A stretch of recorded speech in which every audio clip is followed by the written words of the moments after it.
Hello, welcome back to Learn Economy. In this video, we are going to answer a very important question: why petrol and diesel prices could rise in India. We know that this is something which has been increasing day by day. So when today we go to petrol pump or the pump from where we could get diesel, we could see that the price has been increased compared to what it has been yesterday. So these oil marketing companies, these had held the price of petrol and diesel constant for a period of 137 days starting from November 4. Okay, the past November 4, the last November 4. And this is after the center has announced an excise duty cut of 5 per liter on petrol. And when it comes to diesel, it is rupees 10 per liter. The entire impact of rise in the international crude oil prices during the period has led the consumers in a very pathetic situation. The price of petrol has risen to rupees 104.6 per liter, and the price of diesel has risen to rupees 95.9 in the capital after 13 price hike in 15 days. So why this isn't happening? This is very important to look into, because every day we are facing the same issue. Consumers are really in a pathetic situation. Ordinarily, the price of petrol and diesel are revised daily in line with a 15-day rolling average of benchmark international prices of petroleum products. We know that petrol and diesel are not the only products which we could get from this oil, and there have been many other products.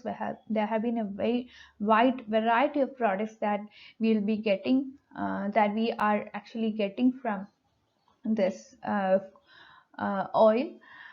So if you look into the present scenario, we can see that the Russia-Ukraine conflict and the attacks on oil gas infrastructure in Saudi Arabia have led to very important concerns about the potential disruptions in crude oil supplies, which have pushed up the crude oil prices. So this is identified as one of the primary factors.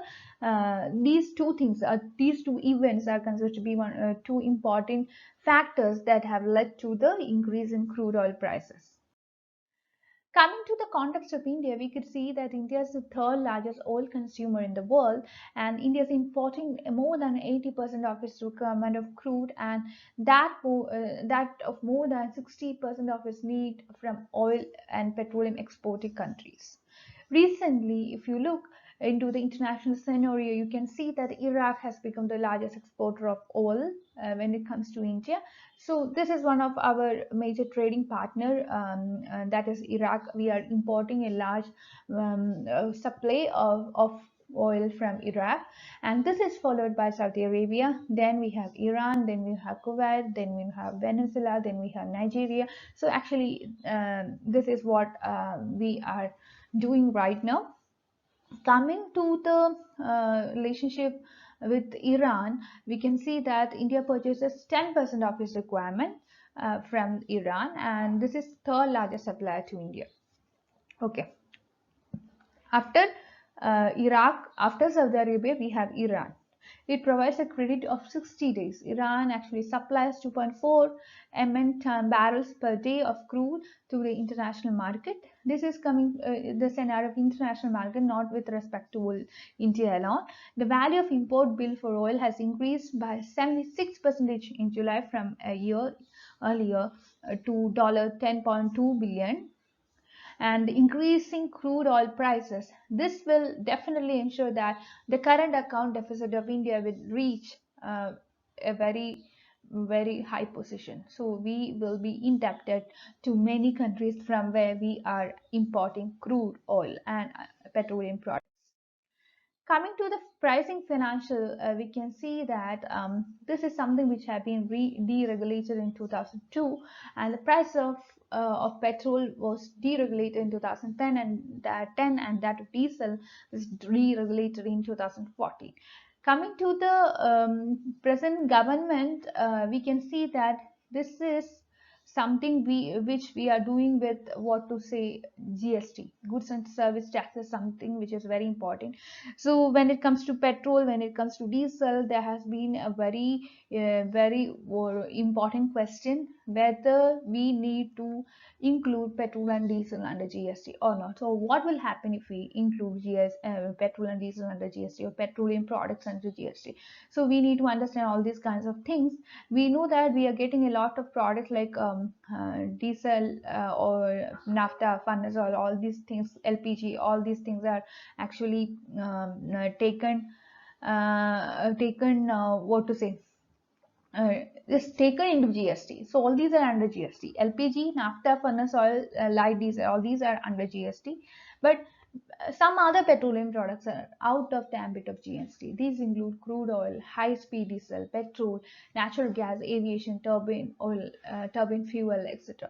So this is what many are questioning. Why can't we bring petrol and diesel also into the ambit of GST when we have other petroleum products like LPG, naphtha, furnace oil, light diesel, etc.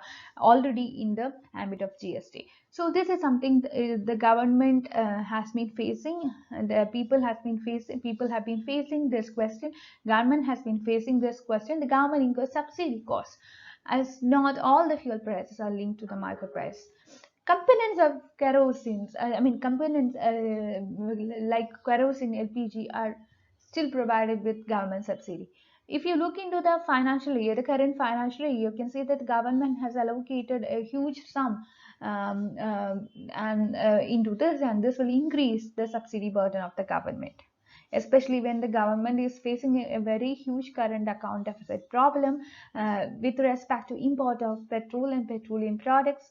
This subsidy is actually a huge burden to the government. Why the price has increased? So let's see the causes of this increase in the price of petrol and diesel.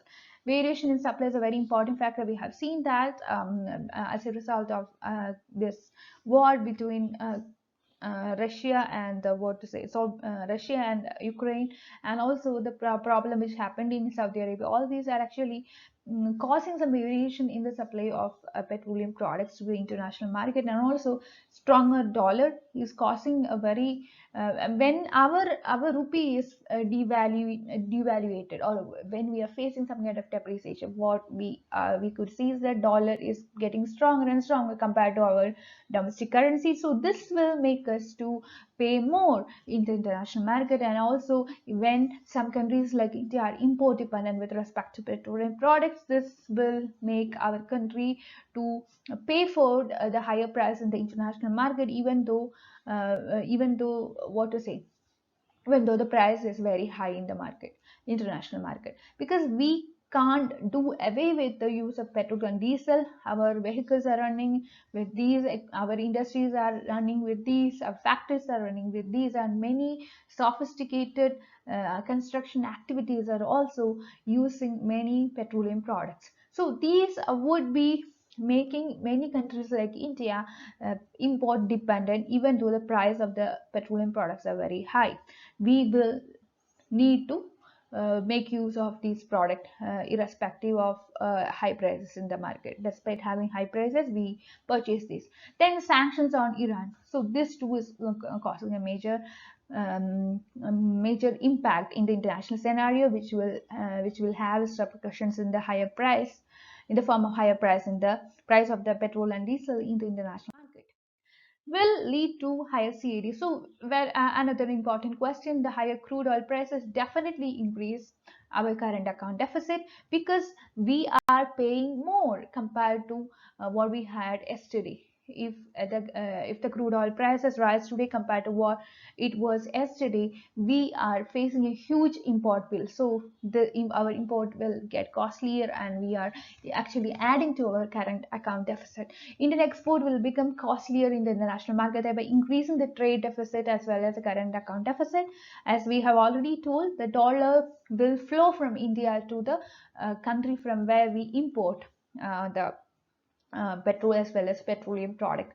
And domestic inflation is another problem. RBI may cause interest rate the RBI may cause interest rate to increase because the government will be trying to get more money from people, because government as well as the Reserve Bank tries to get more money with from the people. So this is one of the step taken by RBI to get more money from the people. The monetary policy, this is one of the implementing. This is one of the tool used by the Reserve Bank when it comes to increasing the interest rate. The RBI is using a monetary policy to get money from the people.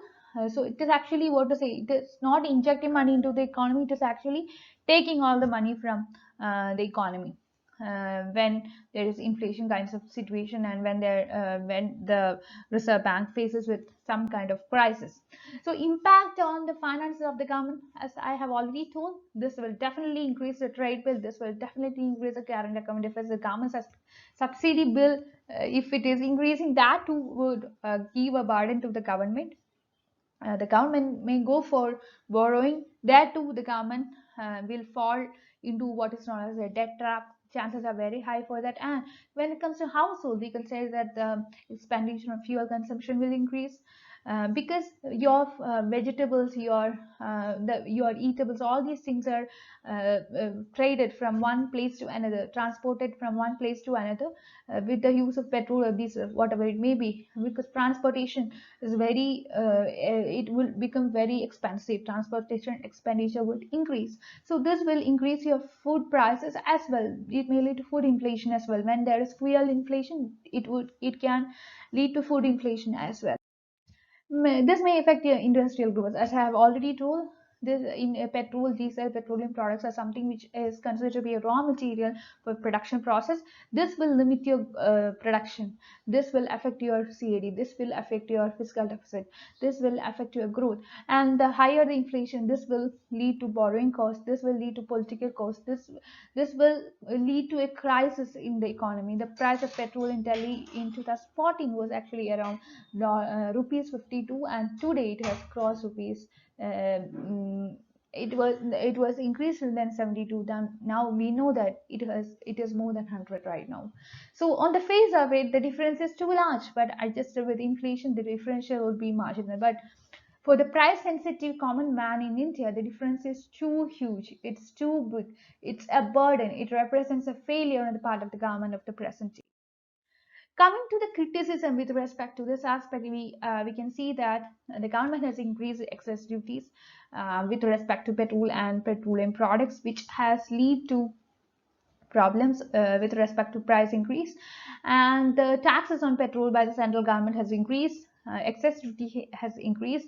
Taxes on diesel has increased. The government has collected excess duty in whenever it goes for imports, the government, I mean, manufacturing commodities. Now, the government has been using this to provide a recapitalization package to banks, subsidize many companies. What is a way out? What is the solution? So can we leave? Can this be taken as a problem, and can we offer some kind of solution? So here, what we need to do? So just reduce the tax. This is one of the what argument by some group of people. They say that Assocham recently has stated that reduction taxes is the only way out of the prices. Having said so, the tax on petrol and diesel have been the golden goose for the government, because it is one of the very important source from which the government is receiving a huge amount of revenue. So when the price is reduced, that means that will definitely reduce the revenue for the government. Between November 2014 and January 16, if you look back, you can see that the government has increased excess duty of petrol, and between 2014 and 2017 again, you can see that the excess duty has been increased, and a rupees 2 cut in taxes will lead to a shortfall of rupees 13,000 crore revenues in the increase of fiscal deficit. So this will definitely cause a burden to the government. If the government is reducing taxes on petrol and diesel, this will reduce the price of petrol and diesel for common man, but this will definitely increase the what to say increase the source of this will definitely reduce the source of revenue to the government. So this will reduce the revenue to the government, and this will definitely lead to huge current account deficit and what to say many other problems. The taxes collected has purchased from 3.3 lakh crore to 5.5 lakh crore, and this is something which is very important.